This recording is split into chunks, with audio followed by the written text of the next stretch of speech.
I uba u an ani ana minal mu'ni ma'i. Assalamualaikum warahmatullahi wabarakatuh. Sahabat Madinah yang dimuliakan Allah Subhanahu wa taala, mari kita support dakwah Madinah dengan cara mengirimkan donasi kepada rekening di bawah ini. Insyaallah donasi yang diberikan oleh sahabat Madinah akan digunakan untuk proses pembangunan pesantren Quran Yatim dan Duafa Madinah Foundation. Jazakumullah khairan katsira. Assalamualaikum warahmatullahi wabarakatuh.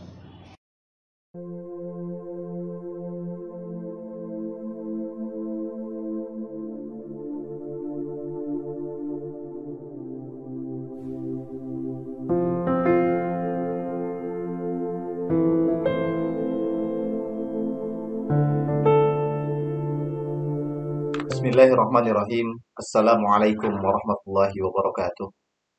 Alhamdulillahilladzi arsala rasulahu bil huda wa dinil haqq liyudhhirahu 'ala ad-dini kullihi wa kafa billahi shahida. Asyhadu an la ilaha illallah wahdahu la syarika lah wa asyhadu anna Muhammadan 'abduhu wa rasuluh. Allahumma shalli 'ala sayyidina Muhammad wa 'ala ali sayyidina Muhammad. Rabbi shrah li sadri wa yassir li amri wahlul 'uqdatam min lisani yafqahu qawli. Rabbi zidni ilman warzuqni fahman wa amalan mutaqabbala amin ya Allah ya rabbal alamin. Sahabat yang dirahmati Allah Subhanahu wa taala, dimanapun Anda berada, marilah kita panjatkan puja dan syukur kita kehadirat ilahi Rabbi Zat yang Maha Suci Allah Rabbul Izzati, yang senantiasa telah melimpah ruahkan kepada kita semuanya nikmat dan karunia yang luar biasa tertiga, sehingga hari ini Allah masih berikan kesempatan kepada kita untuk senantiasa menyimak kajian-kajian ilmu walaupun di rumah masing-masing di dalam video ini, teman-teman sekalian. Dan ini adalah nikmat yang paling besar, yaitu Allah hembuskan dalam diri kita nikmat iman, nikmat Islam, nikmat kesehatan dan lain-lain sebagainya. Bahkan Allah tegaskan wa in ta'udu nikmatallahi la tusuha. Seumpama kita akan menghitung-hitung nikmat yang Allah berikan kepada kita, niscaya kita tidak akan mampu untuk menghitungnya. Saking banyaknya, saking luar biasanya, hadirin. Salawat beserta salam selalu kita curah limpahkan kepada manusia terbaik, manusia teragung, manusia termulia yang telah membawa risalah yang benar, yaitu risalah Islam, yang telah menarik kita dari zaman kegelapan jahiliyah menuju cahaya yang terang benderang, yaitu cahaya Islam, yakni baginda Nabi Panawa Nabiyana Muhammad SAW, kepada keluarganya, kepada para sahabat, para sahabiah, dan kita selaku umatnya. Mudah-mudahan Allah Subhanahu wa taala jadikan kita umat Rasulullah yang setia sampai akhir zaman, yang istiqomah dalam ketaatan, sehingga kita kelak akan mendapatkan syafaatul uzma di yaumil qiyamah. Amin ya Allah ya rabbal alamin. Sahabat yang dirahmati Allah, kemarin kita sudah belajar hadis yang pertama di dalam bab niat di dalam kitab Riyadhus Shalihin. Di dalam hadis yang pertama ini, setidaknya kita memahami bahwa penting kita menyertakan niat di dalam setiap amal ibadah kita. Kenapa? Karena supaya semua amal-amal kita dinilai oleh Allah Subhanahu wa taala amal dan ibadah yang baik, yang mulia di sisi Allah, sehingga diberikan pahala sesuai dengan apa yang kemudian kita kerjakan, apa yang kita harapkan. Karena amal ibadah yang kita kerjakan bisa saja tertolak, bisa saja tidak mendapatkan pahala ketika kita salah niat. Maka dari itu, hadirin yang dirahmati Allah, penting kita menyertakan niat di dalam setiap amal ibadah kita. Hadirin yang dimuliakan Allah, hari ini kita lanjutkan kajian kitab Riyadhus Shalihin ini ke dalam hadis yang kedua. Kita bacakan terlebih dahulu hadisnya. Wa an ummil mu'minin Ummi Abdillah Aisyah radhiyallahu anha qalat qala Rasulullah sallallahu alaihi wasallam yagzu jayshul Ka'bah fa idza kanu bi Baida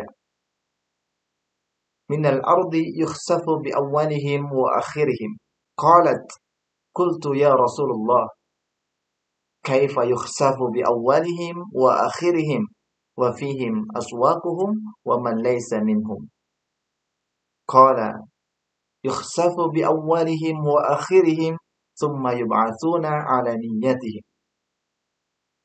Hadis ini, hadirin yang dimuliakan Allah, diriwayatkan oleh Ummul Mukminin, Ummu Abdillah, yakni Aisyah radhiyallahu anha. Nah, di hadis ini Aisyah kemudian mengatakan bahwa Rasulullah SAW mengatakan sesuatu. Apa? Kata Rasulullah? Kata Rasulullah adalah Yagzu Jaisul Ka'bah. Nanti kata Rasulullah akan ada sekelompok pasukan yang akan menyerang Ka'bah. Fa'idha kanu bibaida. Akan tetapi ketika mereka sudah sampai di salah satu tempat lapang, minal ardi yukhsafu bi awwalihim wa akhirihim. Mereka semuanya dibinasakan oleh Allah Subhanahu wa taala, ditenggelamkan ke dalam perut bumi dari barisan yang paling awal sampai paling akhir. Kemudian Aisyah cerdas hadirin. Ketika mendengar kisah itu, mendengar cerita itu dari Rasulullah, Aisyah kemudian bertanya kepada Rasulullah, "Ya Rasulullah, kaifa yukhsafu bi awwalihim wa akhirihim wa fihim aswaquhum wa man laysa minhum?" Bagaimana mereka dihancurkan, dibinasakan oleh Allah dari barisan yang paling depan sampai yang paling akhir? Padahal di antara mereka ada yang berniat untuk berdagang. Niatnya tidak semua orang yang berkumpul di situ, yang bersama-sama dengan pasukan itu, niatnya untuk menghancurkan Ka'bah. Tidak semua seperti itu. Maka apa kata Rasulullah sallallahu alaihi wasallam? Yukhsafu bi awwalihim wa akhirihim, thumma yub'atuna ala niyyatihim. Mereka dibinasakan oleh Allah dari yang paling awal sampai yang paling akhir, tapi nanti di akhirat kelak ketika sudah hari kiamat, mereka akan dibangkitkan oleh Allah Subhanahu wa taala sesuai dengan niat masing-masing. Hadirin yang dimuliakan Allah Subhanahu wa taala. Di dalam hadis yang kedua ini, sedikitnya kita mempelajari 4 hal. Apa 4 hal itu? Yang pertama adalah kita mempelajari betapa mulianya Ka'bah. Betapa luar biasanya Ka'bah. Dijaga bukan hanya oleh manusia, dijaga bukan oleh malaikat, dijaga bukan oleh makhluk Allah yang lainnya, tapi dijaga Ka'bah itu oleh Allah Subhanahu wa taala langsung. Hadirin yang dimuliakan Allah Subhanahu wa taala, setiap muslim tentu tidak ada yang tidak tahu apa itu Ka'bah, di mana letak Ka'bah, bagaimana bentuk, semuanya pasti paham hadirin. Apalagi hari ini zaman digitalisasi, informasi begitu nyebar, begitu cepat. Maka untuk melihat bentuk Ka'bah, kalaupun tidak ke sana, kita sudah langsung searching aja Ka'bah, langsung ketemu gitu ya. Nah, teman-teman sekalian, sesuai dengan bentuknya, Muhammad Ibnu Mukharram, Ibnu Manzur, di dalam kamus Lisanul Arab, kemudian di situ disebutkan bahwa kata Ka'bah berakar dari kata takkib. Apa tuh takkib? Di dalam bahasa Arab, takkib artinya adalah tarbi'. Di dalam bahasa Indonesia, arti tarbi' itu adalah segi 4. Nah, bangunan yang bersegi 4 ini, bangunan yang membentuk segi 4 ini hadirin sekalian, memiliki keutamaan yang luar biasa. Di antaranya adalah Allah jadikan bangunan yang segi 4 ini adalah sebagai tempat yang pertama dibangun untuk beribadah setiap manusia. Kata Allah Subhanahu wa taala di dalam surat Al-Imran ayat 96. Inna awwala baiti wudi'a lin-nas lilladzi bi Bakkah mubaraka wa hudan lil alamin. Kata Allah Subhanahu wa taala, sesungguhnya rumah yang mula-mula dibangun untuk tempat beribadah manusia ialah Baitullah yang terletak di Bakkah, yaitu Mekah. Yang dimana Mekah ini adalah sesuatu tempat yang diberkahi oleh Allah dan menjadi petunjuk bagi semua umat manusia. Insyaallah hadirin yang dimuliakan Allah. Bangunan segi 4 ini kemudian juga yang dimana ketika di bulan Zulhijjah ini dijadikan titik temunya seluruh umat muslim dari berbagai macam dunia, dari berbagai macam penjuru semua datang di sini hadirin yang dimuliakan Allah. Untuk apa? Untuk melaksanakan prosesi yang agung, yaitu melaksanakan ibadah haji. Kata Allah di dalam surat Al-Maidah, Ja'alallahu al-Ka'batal Baital Haram qiyaman lin-nas. Allah telah menjadikan Ka'bah, rumah suci itu sebagai pusat peribadahan dan urusan dunia bagi manusia.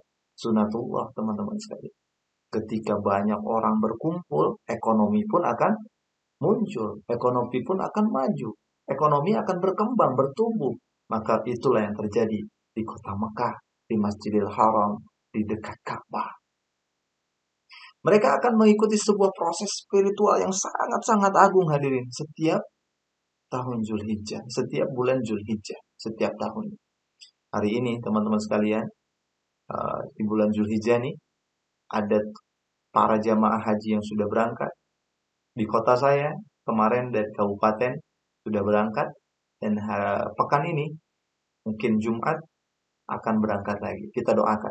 Mudah-mudahan jamaah haji pada tahun ini, Allah subhanahu wa ta'ala jadikan haji yang mabrur. Allah berikan, tanamkan keimanan yang kokoh. Allah bekali keimanan dan keilmuan yang senantiasa kokoh untuk senantiasa bekal kembali kepada Allah Subhanahu wa taala.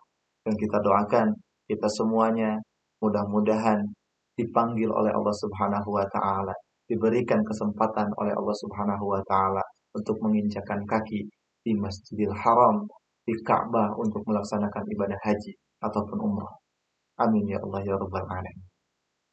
Hadirin yang dimuliakan Allah Subhanahu wa taala, bangunan segi empat ini juga di samping dijadikan tempat berkumpulnya orang-orang umat beriman, orang-orang muslim untuk melaksanakan ibadah haji dan umrah, maka setiap hari minimal 5 kali kita yang tidak berangkat ke sana, kita yang belum bisa berangkat ke sana, minimal 5 kali dalam sehari kita menghadapkan wajah kita kepada bangunan yang segi empat ini karena perintah Allah Subhanahu wa taala, yaitu untuk sholat, melaksanakan sholat yang 5 waktu, yang dimana sholat juga sebagai rukun Islam yang diperintahkan oleh Allah, dipraktikkan oleh Rasulullah, dan diwajibkan kepada kita semuanya. Yang dimana sholat ini juga yang kemudian akan melancarkan jalan kita menuju surga nanti. Masya Allah. Namun hadirin yang dimuliakan Allah Subhanahu wa ta'ala, di tengah kemuliaan Ka'bah yang begitu mulia, yang kalau kita runut satu persatu kemuliaannya, ini tidak akan selesai hari ini teman-teman sekalian. Lagi-lagi kita berdoa mudah-mudahan Allah berikan kesempatan di lain waktu kita bahas kemuliaan Ka'bah ini hadirin. Di samping mulianya Ka'bah, ada sekelompok orang-orang yang kemudian berhasrat, berkeinginan untuk menghancurkan Ka'bah. Karena kepentingan mereka sendiri hadirin yang dimuliakan Allah. Maka ingat, yang menjaga Ka'bah bukan manusia, bukan malaikat, bukan makhluk Allah yang lain, tapi Allah langsung yang menjaga Ka'bah. Allah Subhanahu wa ta'ala kemudian tegaskan di dalam Al-Quran. Kata Allah Subhanahu wa ta'ala, sungguh orang-orang kafir dan yang menghalangi manusia dari jalan Allah dan dari Masjidil Haram yang telah kami jadikan terbuka untuk semua manusia, baik yang bermukim di sana maupun dari setiap daerah, dari setiap negara yang datang ke sana. Lalu kemudian kata Allah Subhanahu wa ta'ala, barang siapa yang bermaksud melakukan kejahatan secara zalim di dalamnya, niscaya akan kami rasakan kepadanya siksaan yang sangat pedih. Masya Allah hadirin dimuliakan Allah. Maka pantas kita juga mendengar kisah yang diabadikan oleh Allah Subhanahu wa ta'ala di dalam Al-Quran, surat Al-Fil. Ya, pasukan bergajah yang kemudian Allah binasakan. Kenapa? Karena lagi-lagi ini berhasrat untuk menghancurkan Ka'bah. Allah berfirman di dalam surat Al-Fil, A'udzu billahi minasyaitonir rajim. Bismillahirrahmanirrahim. Alam tara kaifa fa'ala rabbuka bi ashabil fil? Alam yaj'al kaidahum fi tadlil wa arsala 'alaihim tayran ababil tarmihim bihijaratin min sijil faj'alahum ka'asfin ma'kul. Kata Allah apa? Apakah kamu tidak memperhatikan bagaimana Tuhanmu telah bertindak terhadap tentara bergajah? Bukankah dia telah menjadikan tipu daya mereka untuk menghancurkan Ka'bah itu sia-sia? Allah telah mencegah mereka dari menghancurkan Ka'bah sehingga mereka sia-sia hadirin. Dan dia mengirimkan kepada mereka burung-burung yang berbondong-bondong.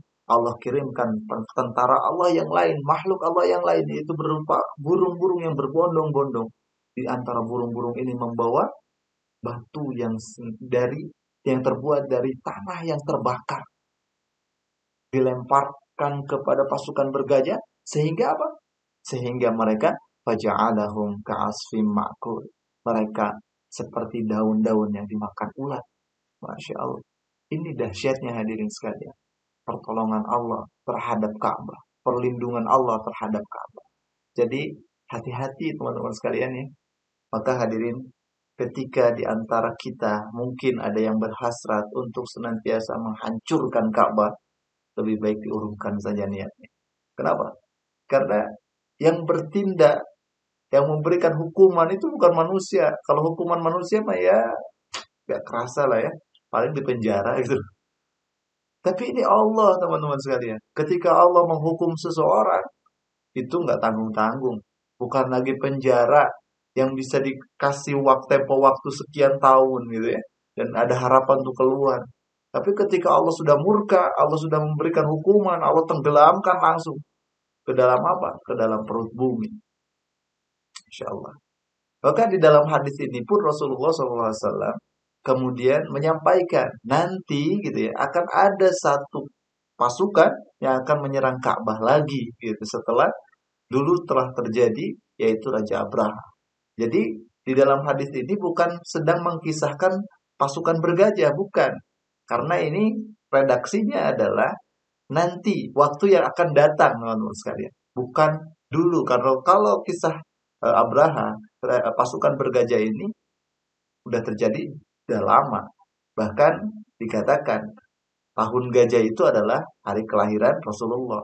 Kalau kita dengerin sholawat tuh ibu-ibu gitu ya di kampung, kan sudah begitu ya. Apa? Abdullah nama ayahnya, Aminah ibundanya, tahun gajah dilahirkan. Gitu ya. Apalagi ya liriknya? Saya lupa. Gak hafal liriknya. Tapi sering dengar seperti itu. Jadi tahun gajah itu ketika Rasulullah dilahirkan.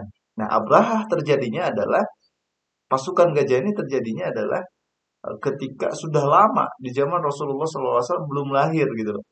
Disebut tahun gajah adalah ketika ada pasukan gajah menyerang Ka'bah. Begitu ya teman-teman sekalian. Maka kata Rasulullah di sini nanti akan ada lagi terjadi pasukan yang menyerang Ka'bah, tapi Allah Subhanahu wa tenggelamkan. Jadi ini kisah ini sudah kuat banget. Ketika seseorang akan berbuat zalim kepada Ka'bah, menghancurkan Ka'bah, Allah sendiri yang akan menghancurkan terlebih dahulu sebelum dia berhasil menghancurkan Ka'bah. Allah tegaskan dalam Al-Quran surat Al-Hajj ayat 25 tadi yang saya sebut. Bahwa ketika mereka bermaksud melakukan kejahatan secara zalim di dalamnya, yaitu di dalam Ka'bah maupun di luar Ka'bah, masih berniat untuk menghancurkan Ka'bah, gitu ya, menuju Ka'bah, maka niscaya akan kami rasakan kepadanya siksa yang pedih. Redaksinya akan rasakan berarti sebelum dia sampai menghancurkan Ka'bah, Allah akan rasakan, akan timpahkan dulu gitu ya, azab yang sangat pedih. Dan siksa Allah itu kata Allah subhanahu sangat-sangat luar biasa. Allah maha kejam, di balik Rahman, Rahim gitu ya, di balik kasih sayang Allah yang begitu luar biasa besar, Allah punya sifat yang ketika menghukum seseorang, ketika menghukum makhluknya ini luar biasa. Hukumnya sangat pedih teman-teman sekalian. Tapi tentu kasih sayang Allah itu lebih besar kepada hamba-hamba. Insyaallah hadirin yang dimuliakan Allah Subhanahu wa taala. Lanjut karena ini sudah panjang supaya kita nggak bosan ya, nggak terlalu panjang juga. Yang kedua, hikmah daripada hadis ini, kita hendaknya hati-hati kepada orang yang senantiasa hobi mengerjakan kemaksiatan. Di dalam kitab Bahjatun Nadzirin, ya, Syahrul Riyadus Salihin, di dalam Sarah Riyadus Salihin, kemudian dikatakan, barang siapa bergabung dengan suatu kaum dengan sukarela dalam kemaksiatan, maka dosa dan siksaan akan ditimpakan pula kepadanya. Dan lalu kemudian Allah Subhanahu wa taala di dalam surat Al-Anfal menegaskan kepada kita, wattaqu fitnatan la tusibannal ladzina zalamu minkum khassata wa'lamu annallaha syadidul 'iqab. Kata Allah, peliharalah dirimu dari siksaan yang tidak hanya menimpa orang-orang yang zalim saja di antara kamu. Dan ketahuilah kata Allah bahwa Allah sangat keras siksaannya. Hadirin yang dimuliakan Allah Subhanahu wa taala. Syadidul 'iqab. Insyaallah. Maka kita harus berhati-hati ketika ada di lingkungan kita yang senantiasa dekat dengan kemaksiatan, dekat dengan kezaliman, dekat dengan sesuatu yang dilaknat oleh Allah, diharamkan oleh Allah, mabuk, minuman keras, berjudi dan lain sebagainya. Hati-hati. Kita jangan sampai duduk bareng bersama mereka. Kita jangan sampai akrab dengan mereka. Kalau kita tidak mampu untuk menasehati, kalau kita tidak mampu untuk menarik mereka ke jalan yang lurus kembali. Kenapa? Karena ketika pun kita tidak melaksanakan perbuatan yang mereka perbuat, yang ahli maksiat itu perbuat, maka kita akan merasakan siksaan yang sama dari Allah Subhanahu wa Ta'ala. Di dalam hadis ini kemudian teman-teman sekalian diceritakan oleh Rasulullah bahwa nanti itu akan ada sekelompok pasukan yang menyerang Ka'bah, dan Aisyah kemudian peka terhadap itu. Dulu ketika melaksanakan perjalanan jauh, misalnya dari Yaman ke Mekah atau dari Madinah ke Mekah gitu, itu tidak bisa menempuh perjalanan itu sendirian.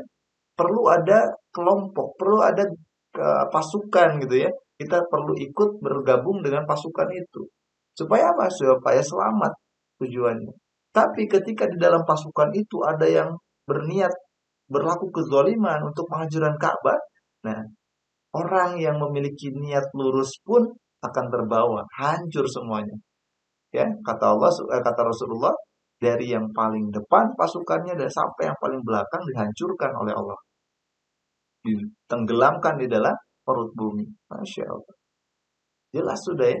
Jadi orang soleh sekalipun akan dihancurkan ketika dia bersama-sama satu kelompok, satu tujuan gitu ya.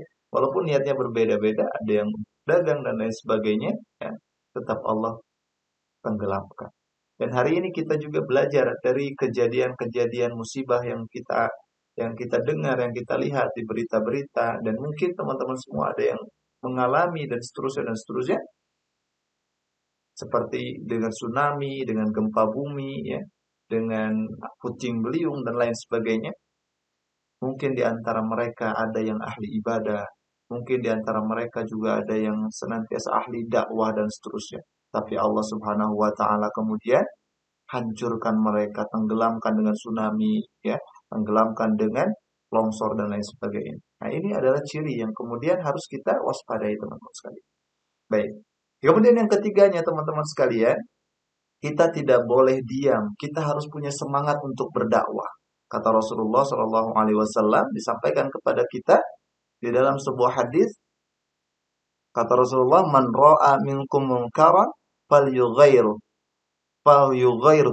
fa illam yastati' bi lisanihi wa man lam yastati' bi qalbihi wa dzalika ad'aful iman." Barang siapa di antara kalian yang melihat suatu kemungkaran, maka hendaknya dia merubahnya dengan tangannya, ketika tidak mampu dengan lisannya, ketika tidak mampu dengan hatinya. Dan kata Rasulullah, sesungguhnya seorang yang hanya merubah dengan hatinya itu adalah selemah-lemahnya iman. Saking pentingnya kita menasehati, teman-teman sekalian. Harus ada semangat untuk berdakwah. Lihat kezaliman, kita harus berdakwah. Lihat kemungkaran, kita harus menasehati. Minimal kita menasehati anak kita, istri kita, keluarga kita, supaya jauh dari kemaksiatan. Yang terutama tentu diri kita harus senantiasa dikuatkan untuk menjauhi senantiasa kemaksiatan itu. Baik hadirin yang dimuliakan Allah, yang selanjutnya adalah pelajaran daripada hadis ini. Kita sangat memahami betapa beruntungnya orang yang senantiasa memasang niat, menyertakan niat di dalam segala ibadahnya. Kenapa? Karena Allah akan menilai sesuatu, akan menilai amal dari seseorang itu tergantung dengan niatnya. Ya, maka di dalam hadis ini dikatakan nanti ketika hari kiamat akan dibangkitkan oleh Allah sesuai dengan niat masing-masing, gitu ya. Yang niatnya lurus, orang ini akan ke surga. Yang niatnya buruk, maka Allah akan senantiasa hisab mereka. Maka penting kita memasang niat. Dan ingat kata Allah, "Innallaha la yanzuru ila suwarikum wa amwalikum walakin yanzuru ila qulubikum wa a'malikum." Allah tidak melihat wajah harta kita, tapi Allah lihat qulubikum, kemudian amal kita. Yang Allah lihat adalah hatinya. Hati itu adalah niat. Niat itu adalah di hati. Baru amalnya. Kenapa? Karena amal itu bagus ketika niatnya bagus. Ketika hatinya bagus. Tapi kalau niatnya karena yang lain, karena harta, karena maka amalnya pun jadi rusak, teman-teman sekalian. Yang merusak amal itu adalah niat salah satu. So, jangan sampai kita menyepelekan niat ini, teman sekalian. Jadi pelajaran kita pada malam hari ini di dalam hadis yang kedua ini adalah satu, kita memahami betapa mulianya Ka'bah, Allah yang menjaga langsung. Kemudian yang kedua, kita harus hati-hati dengan lingkungan yang hobi dengan kemaksiatan. Kemudian yang ketiga, kita harus timbulkan, angkat hasrat kita, keinginan kita untuk senantiasa menasehati, berdakwah. Kita ingatkan anak-anak kita ingatkan keluarga kita, istri kita, lingkungan kita. Minimal itu yang kita dakwahi. Kemudian kita tetangga kita, gitu ya.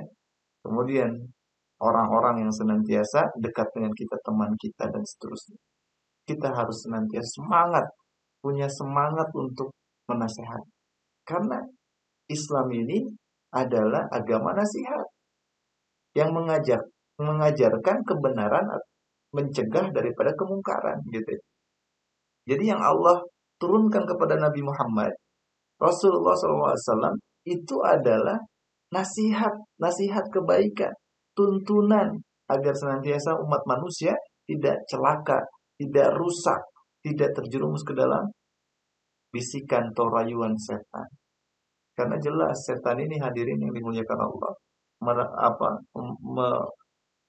mengobarkan api peperangan itu zaman Nabi Adam alaihissalam, yang dimana disuruh sujud gak mau sujud, ada ghil dalam hatinya, ada kesombongan dalam hati, sehingga dilaknat oleh Allah Subhanahu wa taala. Ya, kekal dia di dalam neraka. Tapi Nabi Adam punya kesalahan, Allah ampuni, lalu kemudian manusia tempatnya salah. Tapi ketika kita tidak larut dengan kesalahan, masih ada kesempatan untuk diampuni oleh Allah Subhanahu wa taala selama tidak ada ghil, tidak ada kesombongan dalam hati. Kemudian yang terakhir dari hadis ini juga kita mengetahui betapa luar biasanya orang yang senantiasa memiliki niat yang agung, yang baik di dalam hatinya. Allah akan bangkitkan nanti kelak di hari kiamat sesuai dengan niatnya. Orang yang layak untuk masuk surga, Allah masukkan ke surga. Ketika dia tidak layak untuk masuk surga, maka dia akan masukkan ke dalam neraka. Nauzubillah subhanahu. Maka dari itu, yuk sama-sama lakukan 4 poin ini. Kita muliakan Ka'bah. Kemudian kita waspada terhadap kemaksiatan. Yang ketiga, semangat berdakwah. Yang keempat, pasang niat yang baik.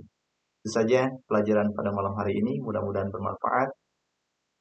Mohon maaf atas segala kekurangan. Saya undur pamit. Sampai jumpa lagi di kajian berikut. Wabillahi taufiq wal hidayah. Wassalamualaikum warahmatullahi wabarakatuh.